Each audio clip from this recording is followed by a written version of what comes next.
Eagles Entertainment.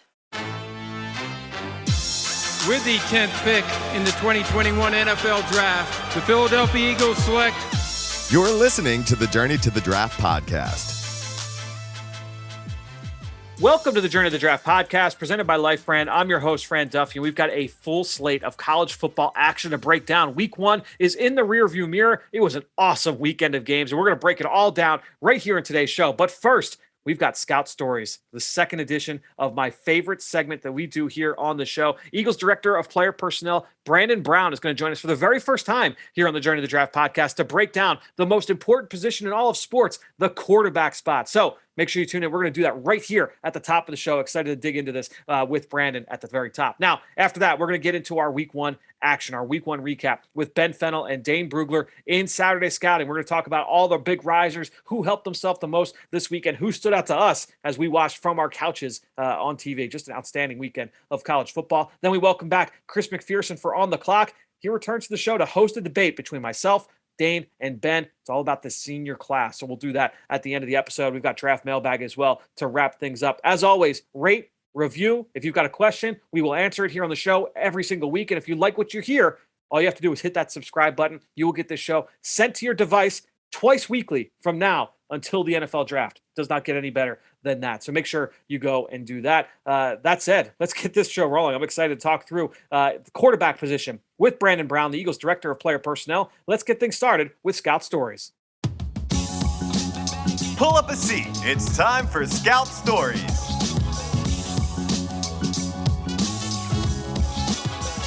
Well, this week here for Scout Stories, I'm excited to welcome in Eagles Director of Player Personnel, Brandon Brown, to talk about the quarterback position. Brandon, excited to dig into what many believe to be the most important position in all sports. Fran, I appreciate you having me, and I echo that. I think not only is it the hardest position in all of sports, I think it's the most taxing, and I think we'll get into a lot of the elements that make it. It is what it is, and some validity behind why I feel that way. So not only is it taxing to play it, but pretty much everybody to a man will say, it's the most taxing position to be able to evaluate and project. What is it about the position that makes it so hard to evaluate? Yeah, so I think it's the hardest position to evaluate in all of sport because you have different aspects. To me, it's you look at the pre-snap aspect, just the simple things of commanding a huddle, spitting out verbiage. We're really at the NFL level. We take what we get from the college game. And there's a conflict where at the college level, there's an emphasis on getting guys on the field as soon as possible, right? So the back end of that is when you want to get guys on the field as soon as possible, sometimes you have to simplify things.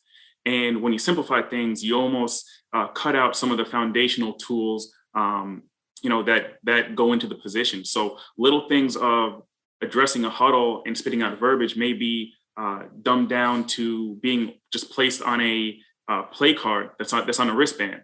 So just those little nuances can change, what a quarterback's pre-snap ability is, right? And then it's at the line of scrimmage. What are they forced to do in terms of reads? Some guys, when you get them, they've been accustomed to doing half-field reads, predetermined reads, so it makes things more simple. Now, when you open up and you pull back the curtain, at this time, you get guys that, hey, now we have to evaluate the whole field.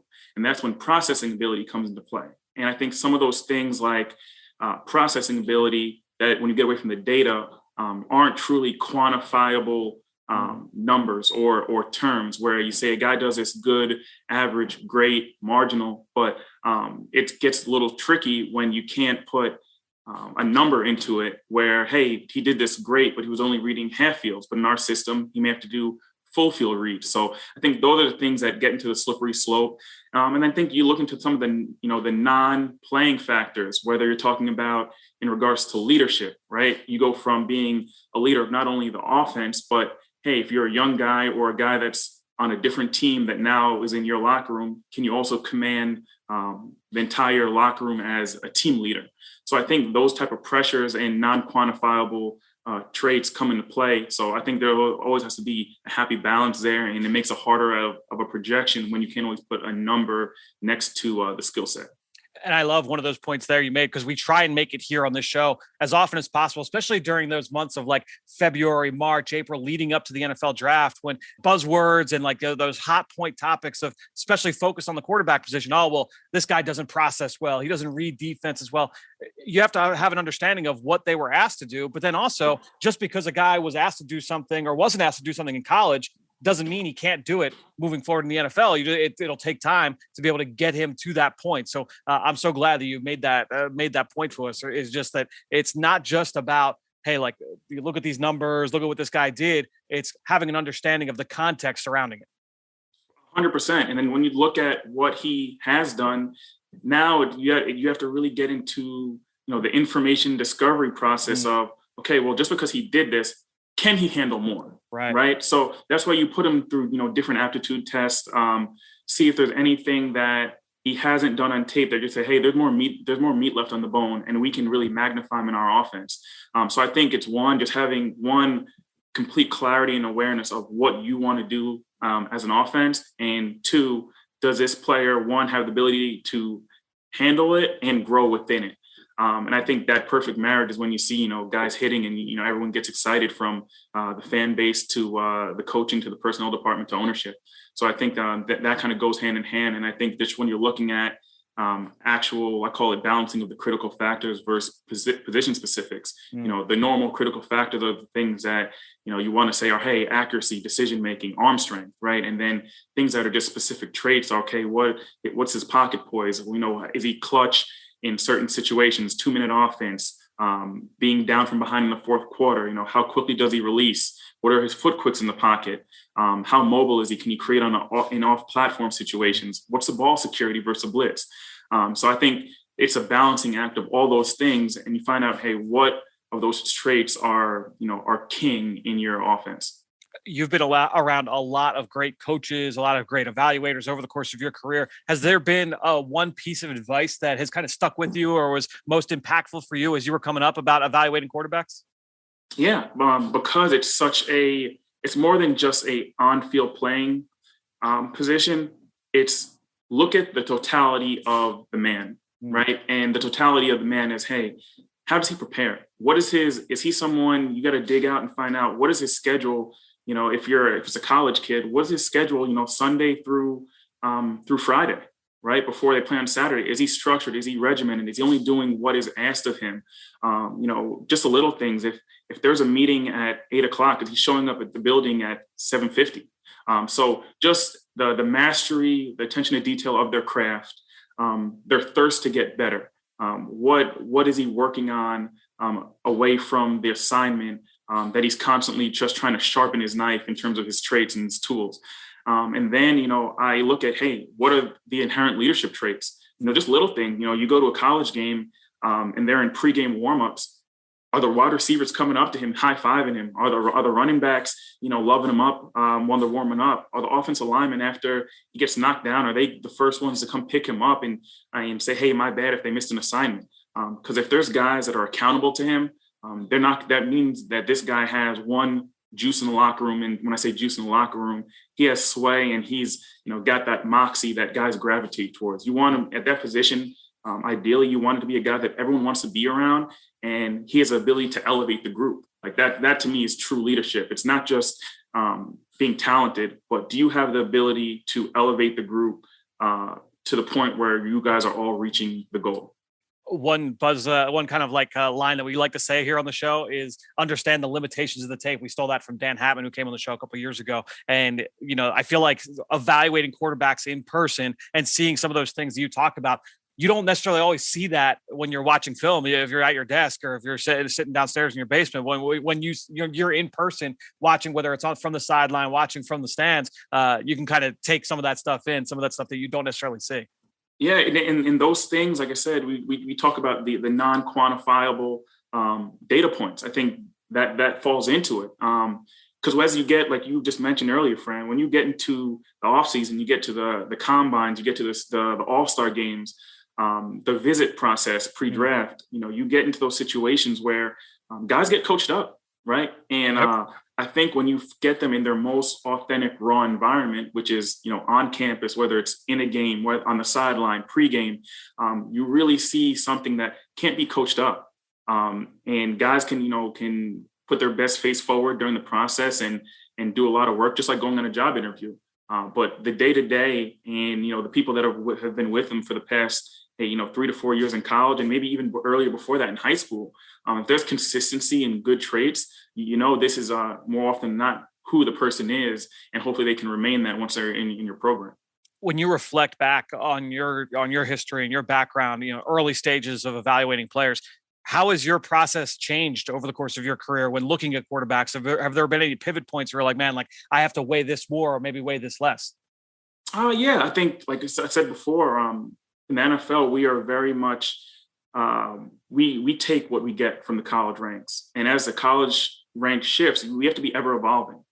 And I just think as offenses, and whether it's the scheme, whether it's plays, become a more sophisticated or changed, we have to be able to evolve with it and say, hey, are these skill sets from college? What can we do? Where can we get our competitive advantage? And I just think the one thing that you see that has changed or evolved over my time is, the ability to create an off-platform throws. Yep. The more quarterbacks that we see coming out, the ability to create and the added element of being able to not only run with your legs, but to extend the play to also throw outside of the pocket and extend. I think those are the things that keep defenses up at night. And you always want to say, hey, can we gain an extra rusher, right? Or an extra runner? And can we gain any type of competitive advantage? And I think, just to see that you see the top guys, especially the young crop in the NFL right now, obviously matriculating from college, those are the skill sets where you can be equally dangerous in every facet. It keeps defenses on their toes. And so that's the biggest thing for me, is taking account for guys that can create an off-platform situation. Then you look around the league, you see all the quarterbacks, especially the guys that are probably in that 26 and under category. The majority of them, they can do that, and they can beat you with their legs as well. Yeah, and I feel like that ledger has kind of swung, where before I'm thinking like 2012, 2013, 2014, watching these guys come out, it's like through just me personally looking at through the scope of, all right, well, is this guy relying on these off-platform plays, on making plays outside of structure? Is that how he has to live to succeed, or does he just have that ability? And that's a big part of it. I feel like we're just every single year getting more and more where it's like, we're okay if the guy almost makes a majority of his plays outside of that structure. You still need to be able to play within the construct of the play, but being able to make more and more of those plays, when the defense is right. 100%. And, personally, I think when you look at the guys that are successful, regardless of age in the league, I always feel like accuracy and anticipatory timing is king. Those two traits are king. And I think when you have those two elements, but you can also add in the ability to create with your legs, that's, like you said, when you're fearful both inside and outside the pocket. But to me, accuracy and anticipatory timing is always going to be king over just the pure ability to create, but not have the ability to be accurate and anticipate guys coming open and throwing them open. Well, Brandon, this has been awesome. Thanks so much for giving us a peek inside your process when evaluating quarterbacks. We will talk to you soon, man. Thanks so much for joining us here on the Journey to the Draft podcast. I appreciate it. Thanks for having me, Fran. Well, outstanding stuff there from Brandon Brown and his debut right here on the Journey to the Draft podcast. And I guess a couple big takeaways for me. I loved what he had to say, Brandon, about what makes studying the quarterback position so hard. And that's the understanding of all of the nuance that goes into it. Understanding, what a guy was asked to do, and not just that, but then can he handle more, right? So, hey, he was asked to call plays in the huddle, or he wasn't. He was asked to make pre-snap adjustments, or he wasn't. He was asked to make full field reads, or he wasn't. And now the second step of that is, hey, can he make those full field reads in the NFL? Can he call plays? Can he make those pre-snap adjustments? If not, how do we get around that? How does it affect his grade? That all is a big, big part of it. And to me, obviously, this is big at every position, but especially at quarterback, because the guy touches the ball on each and every play. Like I said earlier, it's the most important position in all of sports. So that was certainly one big takeaway. I hope everybody, kind of takes away with them. And then another big one, just advice and lesson. Look at the totality of the man. How does he prepare? That was a big one I wrote down. The totality of the man. How does he get ready for a game? What is his schedule during the week? How does he get ready? Is he structured and regimented? scripted, or is he just kind of, they're going through the motions? That's obviously a huge part. That attention to detail, so important here for the quarterback position. And then, I think too, what he talked about being able to sense some of those interactions with teammates and preparation and attitude. You see that when you're at a game and you get those live exposures.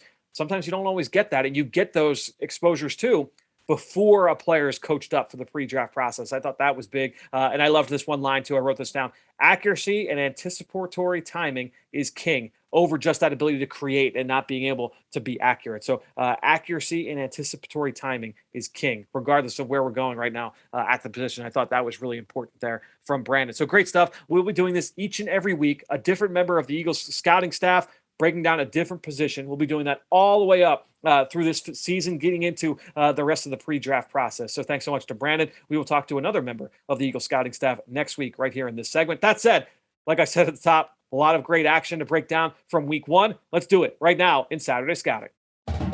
It's time for Saturday Scouting.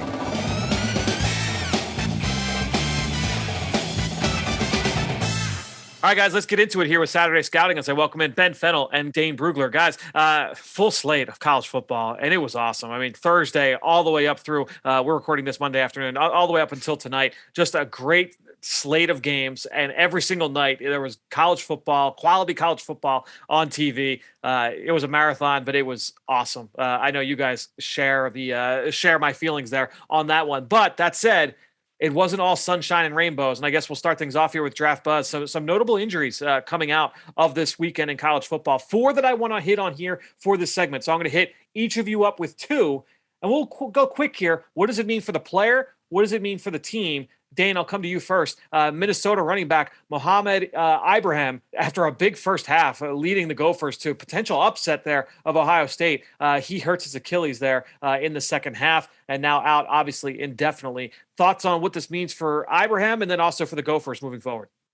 What a bummer for him. It was so much fun watching him. I think even Ohio State fans, they knew that if Minnesota was going to win that game, it was because of the running back and what he was doing to that run defense. He racked up 163 yards on the ground. He had 30 carries when he got hurt. Just an absolute bell cow. And, he's just a guy he's instinctive with the ball in his hands. The contact balance, the decisiveness, he runs behind his pads. You never see him go backwards. He is so strong with the way he drives his legs, very compactly built. The thing with him is just he's not a great athlete. And that's what is probably holding him back from being, like a top 100 guy. Scouts viewed him as more of a, mid-rounder. But the way he was playing against the Ohio State defense, you thought, okay, you know what? Maybe he's that Benny Snell, the type of running back that maybe not going to test that great, but when you factor in his vision, his power, defenders better bring their big boy pants to bring him down. There's no gimmies with him. It's just a bummer with this injury now. So what does he do? Does he rehab and then try to work out the spring? Does he try to go back for another year of eligibility? It's hard to say at this point. And for Minnesota, Tanner Morgan, he's not good enough to get the job done with just his arm. They needed that run game. So we're going to find out what Minnesota has here the rest of the Big Ten schedule. And in a weird way, I thought he should have come out last year. He has already 500 career carries. He's kind of a bruiser back, takes a lot of contact on his body, but he wanted to stay in and get his degree. He already has 500 career carries. So kind of happy he won't get any more wear and tear on that frame heading to the NFL. But, a guy that reminds me a little bit of like an Alfred Morris, that style of player. Yeah, the unfortunate part is that you come out of that, there's no more carries on his body, but a little bit too much on the tear side of the wear and tear, unfortunately. And so that's going to be big for his stock here moving into this upcoming NFL draft. Let's stay in the Big Ten. Dane, I'm going to bounce this back to you. Michigan wide receiver Ronnie Bell. It was announced on Monday morning. He was going to be missing the majority of the season. Thoughts on what this means for Bell and for the Wolverines as well? Big win for them on Saturday. Yeah, Michigan's top receiver the last few years. It was big to have him back this year, to help their young quarterback. And he had one catch for like 70 some yards. Yep. It was a ridiculous catch over the shoulder, one hand. It was awesome. Yeah. And he's not even like the best athlete on the roster there at Michigan. Yep. But when you factor in, you talk to his teammates and they rave about his competitive nature, his attitude, the way he carries himself. And he was not going to test off the charts in Indianapolis, but scouts were going to love the interview and love talking to him, the compete skills, the type, just what he brings to the huddle, to the locker room, and just a really reliable player out there. And so it's just a bummer. Is a right knee, I believe. And so, he's done for the year. It's just another guy who needed this year to kind of put more tape out there to show that, yeah, I might not have the testing numbers, but I'm just a really good football player. All right, now let's go down to the SEC. Christopher Allen getting hurt on Saturday. Unfortunate, the pass rusher there for the Crimson Tide, going to be out for the rest of the year. Nick Saban saying most likely going to miss the rest of the year with a foot injury. What does that mean for Allen and for Alabama? Yeah, that's a tough one there. He's kind of playing that outside linebacker Sam position. Played 10 snaps against the Miami Hurricanes. Showed up right away. Got a sack, 2 run stuffs. Looked pretty good out there. Zone dropped in coverage. Unfortunately, the foot injury. That means it'll open the door for sophomore Drew Sanders, who had to play a considerable amount of snaps in place of Christopher Allen out there. But really unfortunate injury. A guy that's kind of in the mold of Anthony Jennings that came out a couple years ago. A guy with a versatile skill set. But it was his senior campaign to really show what he can do for NFL scouts. Really disappointed. All right, well, let's get to some better news here. We get through our game balls. Like I said, some outstanding games, really all the way from Thursday up until last night. Let's see. Ben, we'll come back to you. Game ball this week. Who's your standout player from the weekend? Oh man, there's so many good rushing performances around college football. I'm just going to kind of keep it focused here because there's too many games and too many performances to consider. But the running backs, man, Zonovan Knight at NC State and Tyler Beatty, Pierre Strong, South Dakota State. Everyone needs to watch this kid. This guy has some juice out of that backfield. But we got to talk Michigan State running back Kenneth Walker III. Came over from Wake Forest. It's a guy that had 13 touchdowns last year in the ACC. I think he tied Travis Etienne for the most in the conference. Really productive player, good size, 5'10", 210. Why am I bringing him up? Well, he had 264 yards against Northwestern, 4 touchdowns, average over 11 a carry in a variety of gap and zone scheme. Veteran offensive line out there. Listen, I was shocked Anthony Russo didn't win the quarterback job. Whatever. They have a running back, good offensive line. They're going to pound opponents just like they did Northwestern. Kenneth Walker, one of the more underrated transfers around the country, but went from Wake Forest, Michigan State, looking like a player this year. Dane, let's stay in the state here because Michigan, they had a big win. You talked about Ronnie Bell and his performance. Obviously, they had the quarterback there with Cade McNamara. Really good debut for him here in 2021. But who got your game ball from that one? Yeah, there's so many different, like Ben was saying, there's so many different names you could have gone here, especially with that first week in college football. So many guys you want to talk about.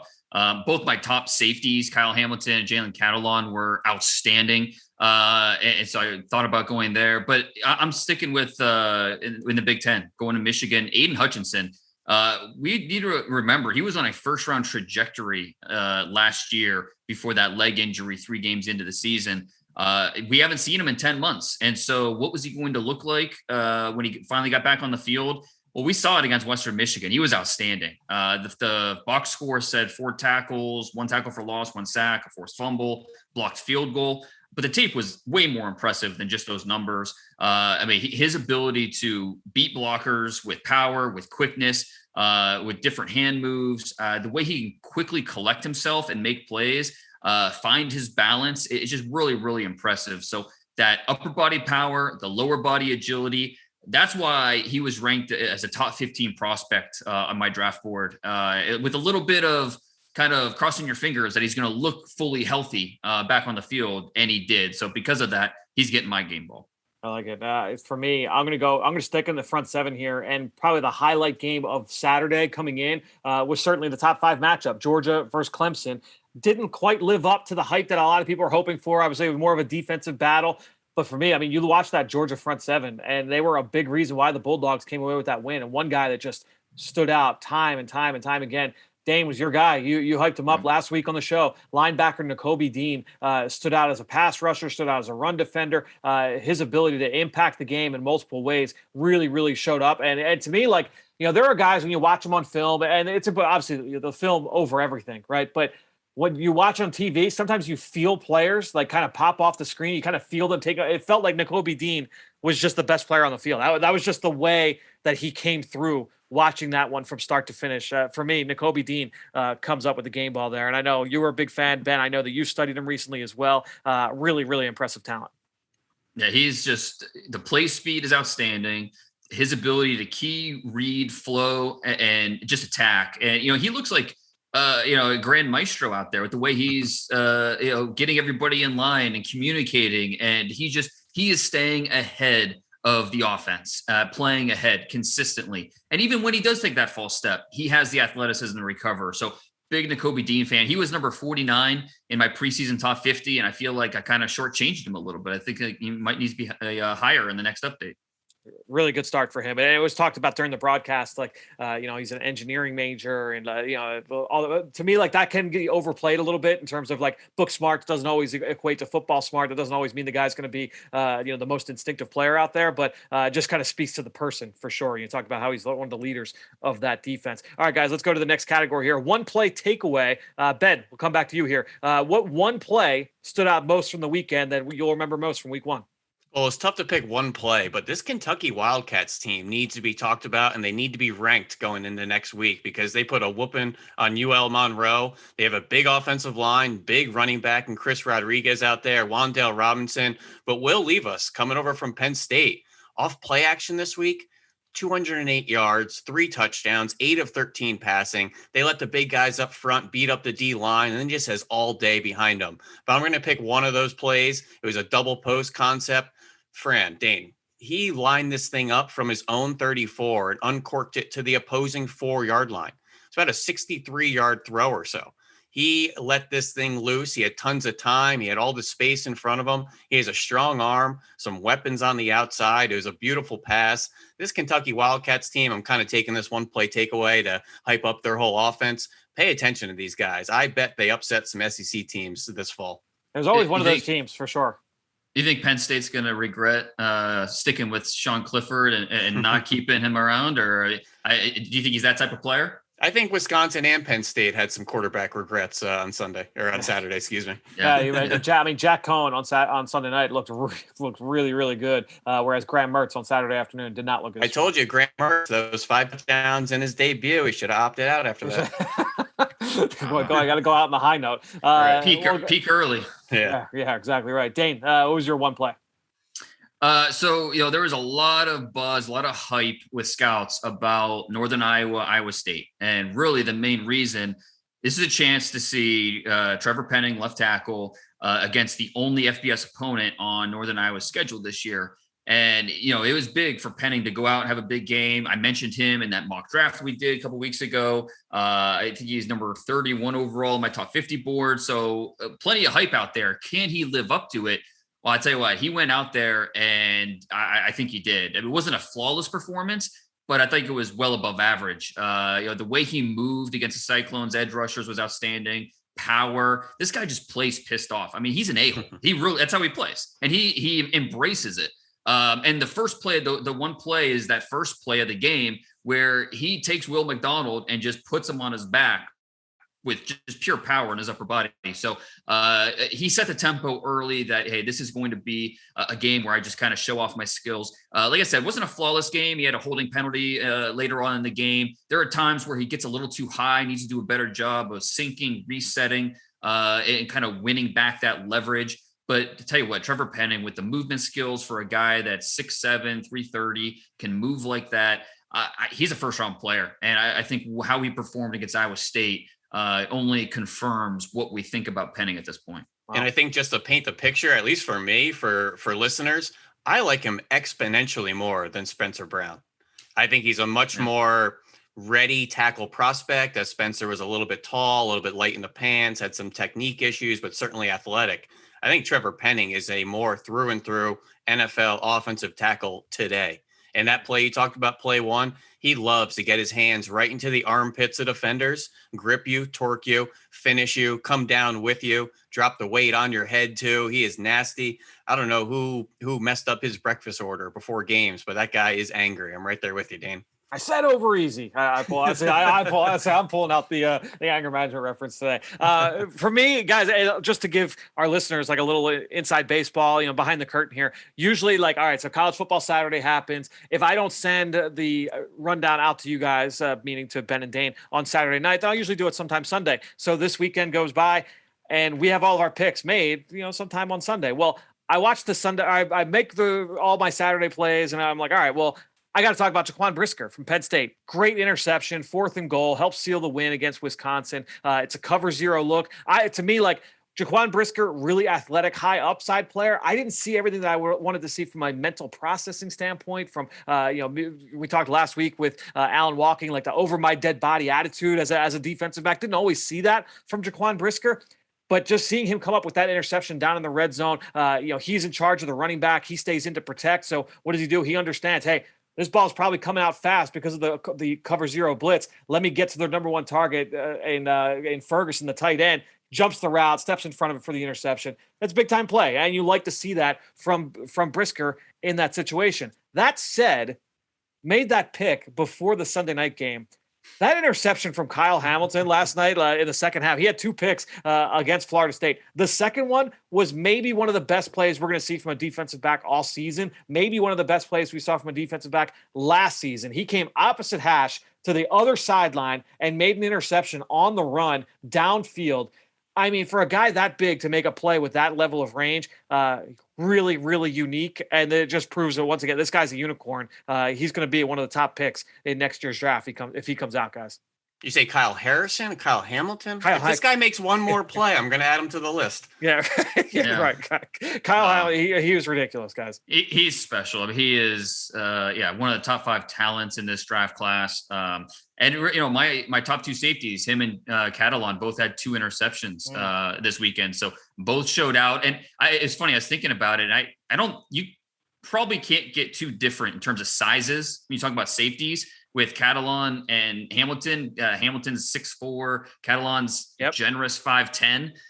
So it's very different styles, but 2 big time players. And Hamilton, with those plays that he made, it wasn't a perfect game. There were, he had the penalty he took a helmet off. There were times where, he let a wide receiver get behind him. But when you can create turnovers like that with your range and your instincts, your explosiveness, it's a game changer.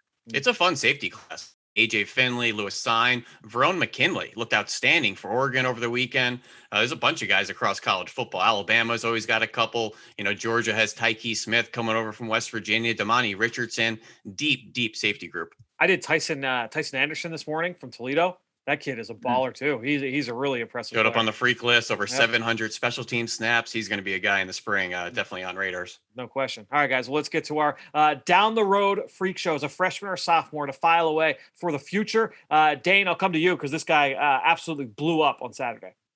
Yeah, Bijan Robinson, just pencil it in. He will be the first running back drafted in the 2023 NFL draft.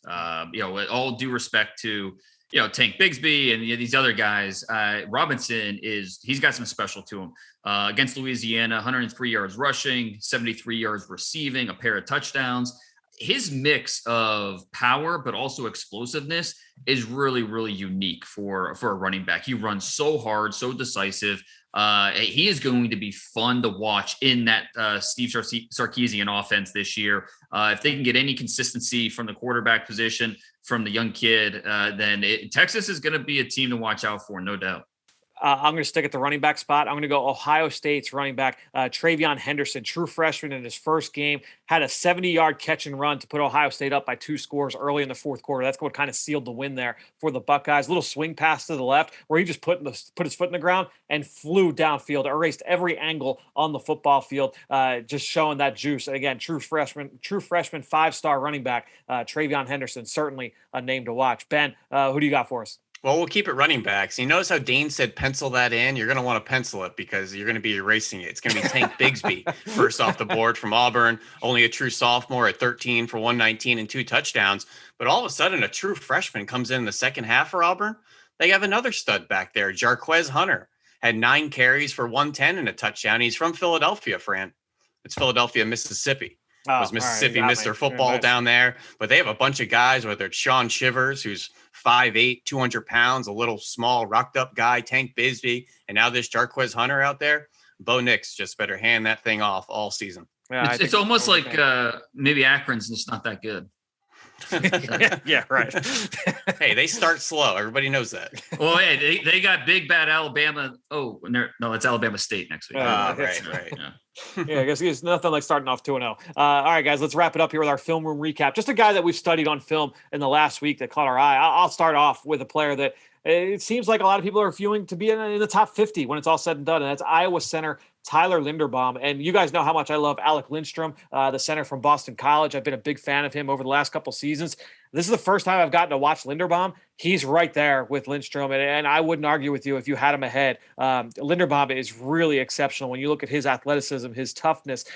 He's been a long-time starter, but he's strong in the pocket. Despite the fact that he's a little bit undersized, he does not give up ground versus bull rushers. He drives people off the ball. He is a really, really good player, checks off a ton of boxes. I know you guys have both done him, so this isn't news to you guys. But for anybody who has not watched, Iowa center Tyler Linderbaum, really, really special talent inside at center. We talked about that safety class.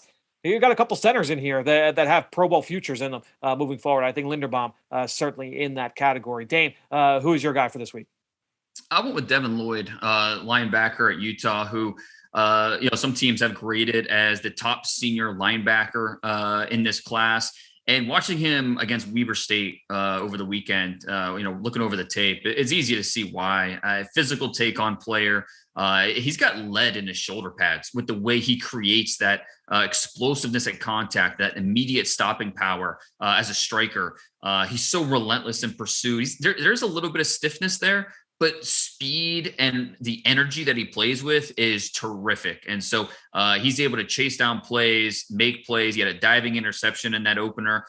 So just the energy, the play speed, the toughness, it makes him a very easy player to like. So Devin Lloyd, the linebacker from Utah, is a player that USC should not have let get out of Southern California. There's a bunch of those guys. I was just texting Ben the other day, like how does USC let Kayvon Thibodeau out the door? I mean, he lived like down the street, somehow made his way out. That would not happen the early 2000s, late 90s there for USC. Ben, wrap us up here. Take us home. Yeah, California seems like they have a problem keeping the top quarterbacks in state too, with Bryce Young and DJ and all those other guys around college football. But deep defensive end class again. There's a lot of interesting bodies. This Ole Miss defensive end, Sam Williams. He's 6'4", 265. I think he has really good height, weight, speed. He's strong. He's long. He's loose. He's explosive. He is a relentless pass rusher. He's athletic. He's violent. Doesn't want to run around guys. He likes speed to power moves. But he is just a grown man out there against boys. He has these huge arms that just engulf running backs and ball carriers. Just a paw and they go flying. Watch one of the first plays. I think it was Cal last year. He just touches the running back and he goes absolutely flying. Ragdolls tight ends at the point of attack without flinching. Led the team in sacks in 2019. Led him in pressures in 2020. He'll line up all over the place. He'll line up detached over number 2, outside linebacker, overhang, a snug alignment, inside at 3-tech, and he'll make a play at all of them. 3-tech, he tossed Ed Ingram, left guard at LSU, no problem. Great at the point of attack against Darian Kennard. You want to see him detached? So he lined up over number 2. They tried to block him with Devonta Smith. He ragdolled 175-pound Devonta Smith out there. He had a huge interception against Missouri, walked out over number 2, rerouted number 2, got depth, eyes on the quarterback. He looked like a nickel defender out there. So he's strong, he's long, he's versatile, he's got the good size. Reportedly ran 4.40 and a 40-inch vertical in high school at the Ole Miss elite camp. So he's got some really impressive testing metrics. The big thing, guys, he had an off-the-field incident 2 years ago. It was a bit of a domestic. Charges were dropped, but they're going to obviously have to vet that. But if everything's clear off the field, this guy is a first-round caliber player all day long, and I just don't see enough attention on him. Yeah, you brought up the domestic, and that will be something that will be vetted out fully once you get through the pre-draft process. Well, guys, we covered a bunch of players here in this opening segment. Let's cover 3 more. It's time now to go on the clock. On the clock. All right, guys, let's now transition to what is always one of my favorite segments here on the show, and that's our On the Clock as we welcome in Chris McPherson. C-Mac, last week you gave Dane the win, so he's got a 1-0 lead right now. In our weekly debate segment, what's our topic here this week? Well, let's start things off here. Dane was not given the win. He earned it outright. Thank you. I was about to object. What is this? He was given the win. Okay. I mean, you're giving away W's like Halloween candy in September, but it's all right. Come on. Earned, deserved, better words to use here. Come on. Yeah. Sir, come on now. As a writer, I'll pull up the thesaurus on that one. Nonetheless, last week, it was the most impactful transfer player, kind of along the same lines. And after the 2020 college season, there was a lot of discussion about the players who would be allowed to come back, the super seniors here in 2021, players who, because of COVID, will get the extra year of eligibility. So which player is going to help his draft stock the most and take the most advantage of this bonus year? So, Fran, I don't know who gets to kick things off here, but who's going to, start things off this week? So Dane had the first pick last week. Ben had second. I had third. So as we will do, we rotated the order. Dane will now pick third. Ben had the first pick. I've got the second. So Ben, you're kicking us off here on this one. Okay, gotcha. And I got the secret wild card here to tug at C-Mac's heartstrings. We're going to go Drexel Dragon quarterback. I'm just kidding. There's no football team out there at Drexel, but let's go. Undefeated for like 40 years. So we're going to go Ohio State offensive lineman Thayer Munford. And I say offensive lineman because I didn't really know how to introduce him. He was the left tackle last year for the national championship appearing Ohio State Buckeyes there, protecting the blind side for Justin Fields, a really good season. But it was a deep tackle class last year, C-Mac. 2021, he's had Rashawn Slater and Penny Sewell, Leatherwood, Darrisaw, Jenkins, Cosme, Little. I don't know where he would have fallen into that group. Probably would have been maybe a third rounder, maybe even an early day 3 player. So I'm glad he went back to school, and they're actually moving him into left guard this year. That's where he debuted on Thursday night against Minnesota, looked pretty good, and is starting to answer a lot of those concerns that he had over on the edge, where his hands were inconsistent. He was waist bending way too often, had a very questionable anchor. He looked like he was afraid of speed out there and that he would fire out with his kick steps so aggressively and just give up free inside moves. Now you slide him into guard. He's protected a little bit more. And C-Mac, he has some long limbs. He's a big boy. He's 6'6", 320. He moves people in the run game. He's obviously a coveted player at that organization wearing the Block O jersey, although he can't wear number 0 because he's an offensive lineman, but they give that out for toughness, accountability, character. He's a really good kid, had some concerns at tackle. Now he's showing some versatility. I just think it was a really good move for him to go back to school, show what he can do on the inside, and maybe quiet some of those concerns that he had at tackle. Ben, has he played anywhere else other than guard and tackle on the left side during his career with the Buckeyes? He did dabble at right tackle early on, but he's been the starting left tackle for 2 years. He hadn't played any guard snaps up until Thursday night. So it was the first time we ever saw him inside, and I thought he looked pretty good. I think that was an area people were projecting initially anyways. So now we have some live bullets and some live reps to evaluate. So it'll make that conversation that everyone feels like it's so easy. Like, oh, he was a tackle in college. We'll just slide him inside in the NFL. You feel like that he's already proven that to kind of, accelerate that development to kind of, like you said, answer the question in the minds of the evaluators. Yeah, and it's a new atmosphere for him. So we may find some more pros or maybe some more concerns now that he's in at guard. But he's similar in trajectory to like Alex Leatherwood, in my opinion, where some teams may see him as a first-round caliber and some may be a little lukewarm on him. I think 2021 is a great opportunity for him to kind of baseline his report and really put together a consistent season because he has all the tools, all the ability. If he could put together a solid season here with that tackle experience, where does he fit into the mix from a round? I don't want to say a round standpoint, but in terms of the tiers of what we're going to see in the 2022 NFL draft, Ben, only because he's already proven that he can be a, top shelf quality day 1, day 2 left tackle. Now you're adding that versatility, playing guard in the mix, even though that's probably where you might think he's going to be projected at down the line, but nonetheless, he has the experience of both. How does that help the draft stock moving forward? Yeah, and it's going to be different strokes for different folks based on his projection, but there's a lot of guard tackle hybrids in this class. I think he's a little bit behind Kenyon Green at Texas A&M, maybe a little bit behind Zion Johnson at Boston College, but right in that kind of next tier. So right now I have a late day 2 projection on Thayer Munford, maybe being a late round 2, early round 3, but I could see him easily coming up and being maybe one of the first players off the board in day 2.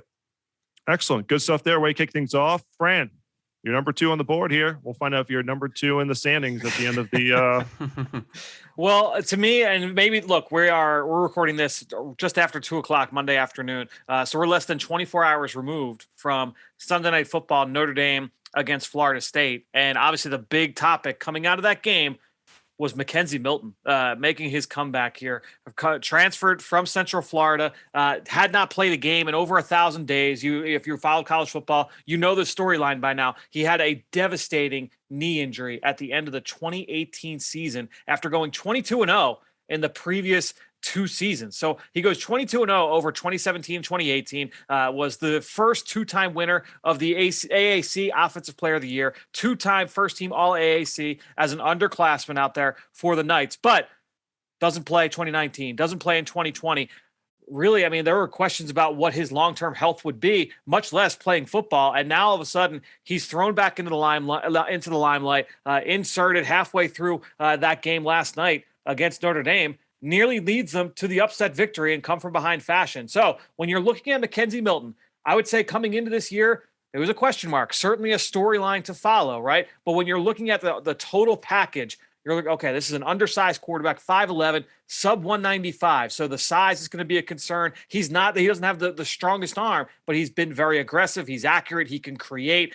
Everybody loves Mackenzie Milton off the field. So when you're looking at Milton now and what he could be with this extra year, because if he didn't have COVID last year, his career would have been over. Now he gets that extra year here as a 6th-year senior. What is he going to be able to prove as a potential starting quarterback moving forward for Florida State? As we sit here today, we don't know how the rest of this quarterback situation is going to pan out. Again, Milton didn't start the game, but I think if he's able to come back in, take over that starting job, and lead them to a modicum of success here in 2021, you're talking about Milton being completely off the radar coming into the year to now being, who knows? Are we talking early day 3? Are we talking somewhere day 2? I think that's a huge, huge rise for a senior quarterback.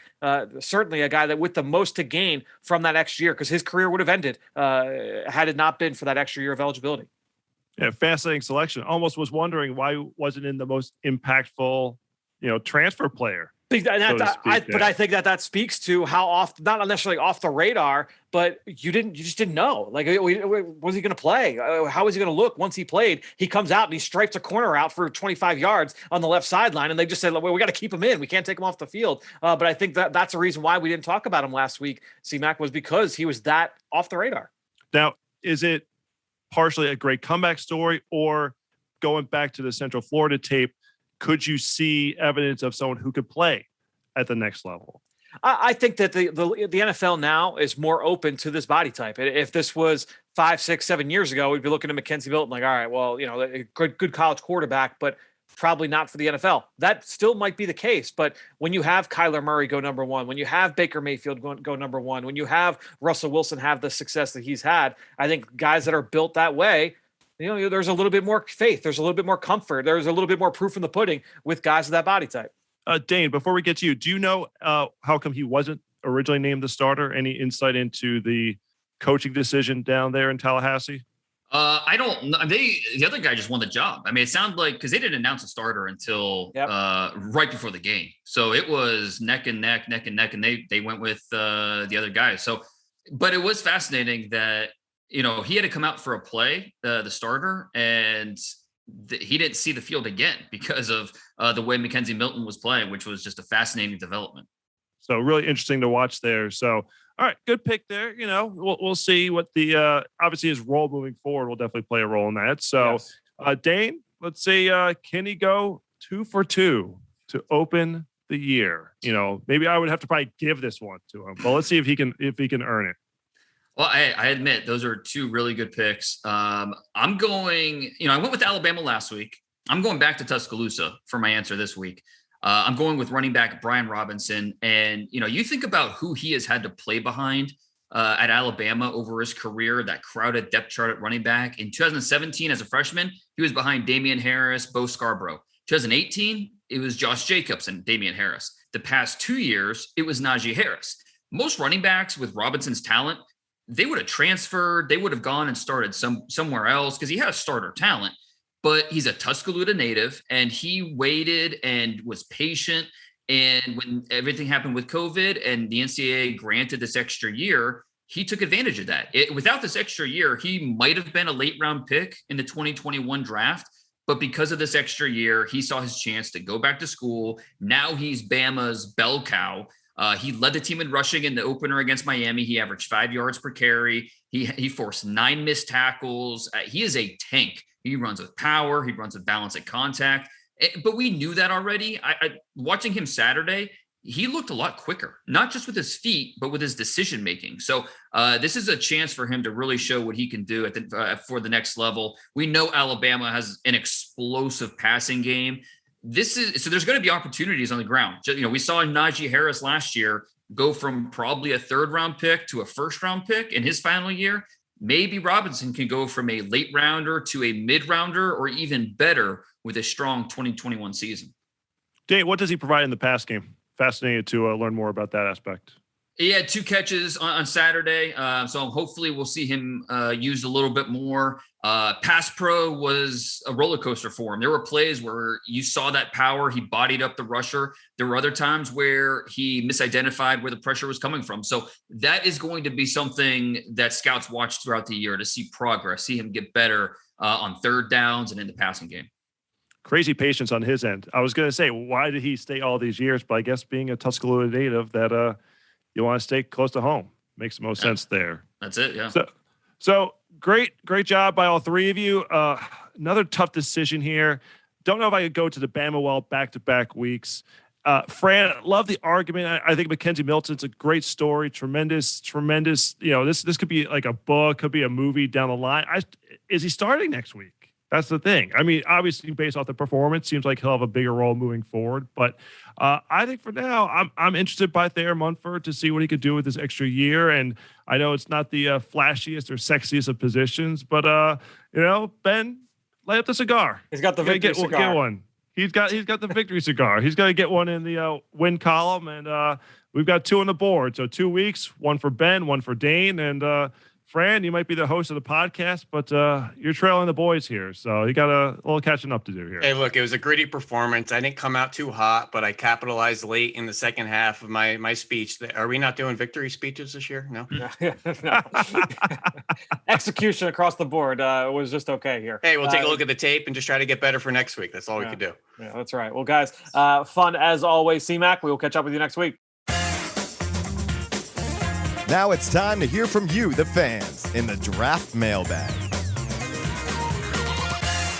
Well, great stuff there from C-Mac, from Dane, from Ben. Always fun. I love that segment on the clock as we continue to chart our success in our debate format segment here on the show. Let's wrap it up with a question from home in our draft mailbag. And like I said at the top of the show, the best way to throw us your support is to go on Apple Podcasts or Stitcher, wherever you listen. Leave us a rating. Leave us a question. We will answer it. If you've got a mock draft that you want us to break down, we will do it. If you've got position rankings you want us to sort through, we will do it. If you've got questions about a specific school or a program with players, like Lewis Kyle, who left a 5-star review, we will answer it here on the show. And here's Lewis Kyle's comment. He says, "Hey guys, love the pod. Sometimes, Fran, I think you could set a record for the most words said in a minute. You talk fast." Look, I don't know what to tell you. I'm sorry. I try to slow things down and stay tempered, but I get excited, especially talking about the NFL draft and talking about football in general.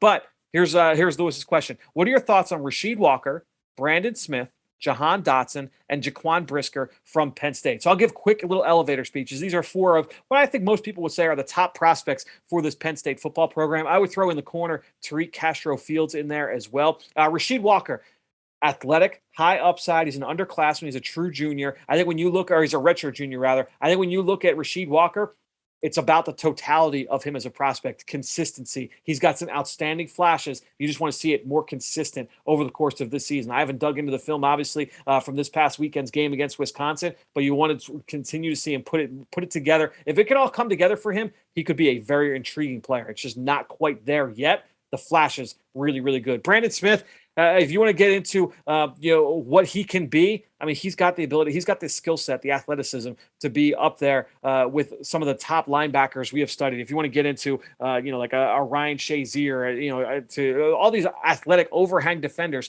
that's Brandon Smith. I mean, he's 240 pounds. He runs like a deer. He can make plays sideline to sideline.